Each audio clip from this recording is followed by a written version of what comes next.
এই রাজকুমার তাকেই বিয়ে করবে যার আঙুলে এই রিংটি লাগবে। প্রথমে একটা মেয়ে তার সামনে আসে, তখন সে মেয়েটিকে আংটিটি পরাতে চায়, কিন্তু কোনোভাবেই তার আঙুলে আংটিটি লাগছে না।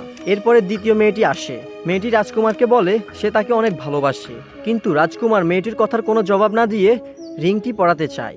তবে মেয়েটির হাতের আঙুল অনেক মোটা হওয়ার কারণে আংটিটি কোনোভাবেই তার আঙুলে ঢুকছে না। এরপর মেয়েটি নিরাশ হয়ে সেখান থেকে চলে যায়। আসলে এই আংটিটি যে মেয়েটির হাতে লেগে যাবে সে অনেক ভাগ্যবতী, কিন্তু রাজ্যের সব মেয়েদের আঙুলে এটা পরানোর চেষ্টা করেছিল, কিন্তু ঠিকঠাক মতো কারো আঙুলই এটা লাগেনি। তখন রাজকুমার তার বাবাকে প্রশ্ন করে এটা কিসের আংটি আর কি জন্য এটা বানিয়েছেন, এটা তো কারো হাতেই লাগছে না। কিন্তু রাজার কাছে এই প্রশ্নের কোনো জবাব ছিল না। তখনই সেখানে একটা মেয়ে গাধার কস্টিউম পরে আসে। এমন কস্টিউম দেখে রাজকুমার অবাক হয়ে যায়, তাই সে মেয়েটির চেহারা দেখতে চায়, কিন্তু মেয়েটির চেহারা না দেখিয়ে হাত বাড়িয়ে দেয়, আর মেয়েটির হাতে আংটিটি পারফেক্টভাবে লেগে যায়। এরপর মেয়েটি সবার সামনে তার গাধার কস্টিউম খুলে ফেলে।